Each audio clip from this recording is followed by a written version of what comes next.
What's up, YouTube? It's your boy, Jeremy Wormy. This happened a few days ago, and yes, I'm continuing the Tim Pool, Eliza Blue nonsense. But because of what Tim said, the PR firm thing, we got this wonderful thread from Eliza Blue. And, well, before you ask, well, what's the PR firm thing? Well, we had this. Be completely honest, is that the people who are claiming they hate her are actually probably a paid reputational firm to promote her. So that's why I brought this up last week. There are companies you can hire that will spam the internet to generate buzz and attention for you. There's no such thing as bad press. Yes, there is. But anyways, you know that Eliza Blue has a PR firm out for her. You know, I did that video. Got very big.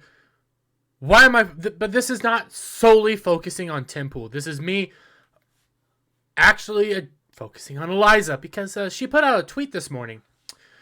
My story as a survivor of human trafficking is 100% real, sadly. I had nothing to do with the paid PR campaign to destroy me. There was no real reason for me to trend on Twitter on and off for 2.5 weeks. Real people who I knew and loved fell for an op designed to destroy me. Because of you, because of your connections, because of your past that you are ashamed of, because of the fact that you have lied about who you are, you got Brittany Venti nuked, you've had channels destroyed for what you have set for your past, for exposing who you truly are, because this is a censorship issue. Excuse me, this is not a PR op. This is not a PR firm. Despite what Tim says in his video from yesterday that, they're closing in on the PR firm. Oh, they know who the PR firm is to promote Eliza Blue and make her famous. There's a difference between fame and infamy. Eliza Blue is infamous now. She is a grifter. No better than Amber Heard, in my honest opinion. Quite literally, I don't think she's anything better than Amber Heard. In fact, actually, the PR firm, and we're all bots or fake people, and we're all disingenuous, is a similar tactic that Amber Heard used. But hey, why actually follow history, follow the news, follow actual things when you can just sit there and cry about civil war and retweet stuff online all the time? I don't even know what this word is. My finances had nothing to do with my public advocacy for survivors because I've done it all for free. There was nothing to cancel me from. The only thing that I lost was a Babylon Bee interview, which wasn't a huge deal in the world of being a survivor advocate. What have you actually done? Oh yeah, you get paid rolled by your by your politician daddy and the ties your family has. That's who bankrolls you. But no, you have actually berated people for money. You do put out your Cash App. You do throw up GoFundMes to take time off. You berated Hotep Jesus for a portion of his super chats to go to a charity that you picked out and berated him for that money. Yes, you do grift money off of people. Anyways, let's move on. I knew about the op set out to destroy me early on during this scenario. I didn't stop any of you from failing. Falling for it, mostly because I was busy working. Professionals worked on collecting the data and information, and I went on with my life. I lost an interview. That was it. Yeah, I mean, we found out a lot about you. We found out a crazy lot about you, but, you know, we're just an op. I'm just a paid PR firm guy, guys. I have like some dinky, honestly, I think it's a $40-$30 webcam. I mean, this is a nice mic. It cost me about $100, but this arm cost me $20. The most expensive thing in this room is my PC.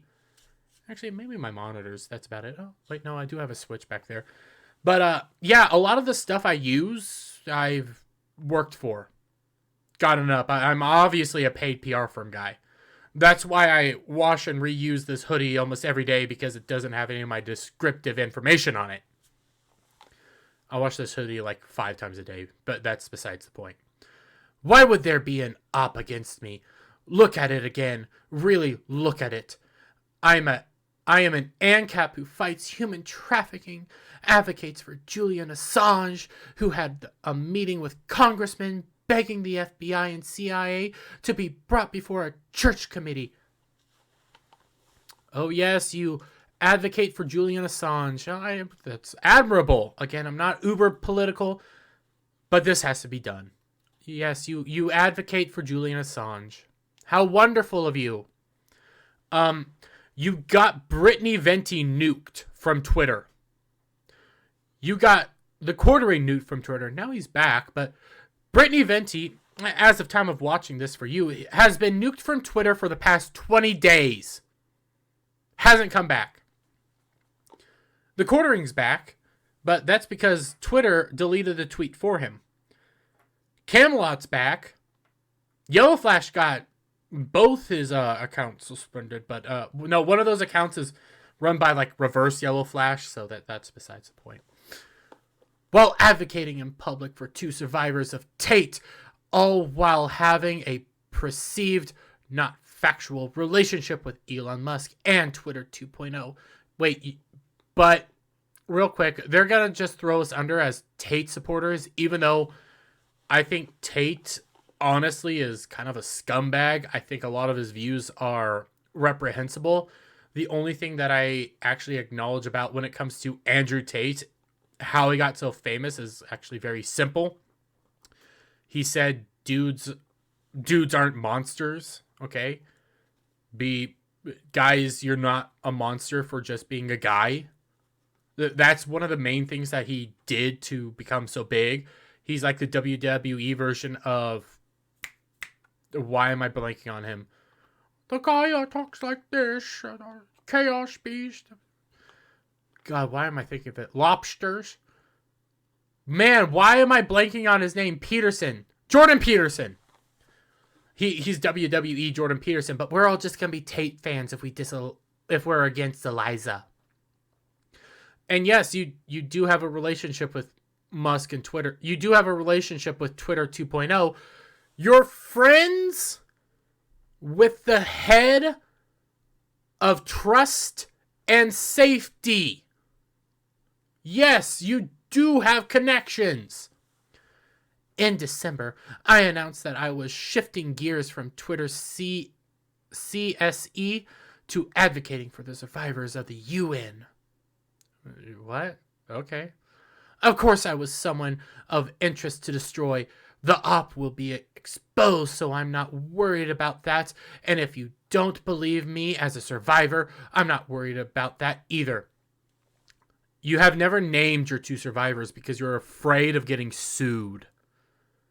Now, watch what God can do. You saw what the best of what the devil had, and I was left unscathed. LOL. Oh yes, go into the religious grift. Go into your religious defense. You are a woman who lies about being trafficked. Now, you might have still been trafficked, but from all accounts, you lied. You really look like you lied. You say you're 2 traffickers. You were trafficked one after another, which is weird, but they're both high-profile, popular musicians and athlete. You were trafficked by them. You have never named them. Why not? Why not name these people? In the newest article from Timcast, Shane Cashman, they admit you had a grape kit done on you. Shouldn't there be a police report then? Shouldn't there be? They came back positive. Shouldn't there be a police report? You know, you really need to walk this fine line, because now that people know that there's a possible police report out there with all this information, they're going to be digging into that. But if it doesn't show up, what then? P.S. Some folks want to know how I'm doing. I survived human trafficking twice, so this current situation wasn't a big deal to me. God took that broken woman that you were looking at on the internet in various states of undress and turned me into a woman in a grown winning an award. A woman grown and winning an award. Yes, she got a I'm extremely humbled to have won this award for trafficking advocacy, which is worth like $20,000. I kid you not. It was worth money. Funny how that works. Funny about that. Oh, and your advocacy usually is just you retweeting. So how am I doing? I'm a little in shock. I was so broken, desperate, lonely, and sad before. I had almost forgotten how bad off I really was. I'm not anymore. I wish I could tell you that I did that for myself, but I'd be lying. God did that miracle. No human could do that. Yes, all this to using the God grift, the religion grift, which, by the way, I'm not bashing on religion. I'm actually born and raised Catholic. I'm an awful Catholic, so don't come for me for religious advice. I'm god awful. Don't look at me. I'm Christian, if that's the easiest way to put it. I need to go back to church. She uses the PR defense that Beanie Boy here caused, and to make it all worse, she tries to say everybody criticizing her is just a Tate supporter. I feel like, and a lot of this was also to help promote the, well, how do I say this? The new puff piece? Yeah, puff piece done by Shane Cashman of Timcast. Yes, that's why Tim Pool's associated with this. Because it's your website. It might be that dude doing it himself, but it's your website. So yes, that's why you're associated. Because of that, this helps promote it. And actually, she also, and I need to find the tweet. She also gave Shane Cashman permission to write a hit piece. You don't need permission to write a hit piece. You don't need to act the way you've been acting to write a hit piece. I do not believe this woman. I think she is a grifter. I think she has hurt actual victims. I think she has profited off of actual victims and have actually caused massive damage. She is not a free speech advocate. She uses her connections to silence people. But hey, Beanie Boy thinks she's not big news, but that's a story for another time. Anyways, if you guys like this video, give it a thumbs up, share it out with your friends, hit that subscribe button, hit that notification bell for every time I put out a new video and go live. I watched my last 2 episodes of Velma today. I'm recording this prior to all that, but watched the last 2 episodes of Velma today, so go back and watch that. And I'll see you guys on the next one. Bye for now.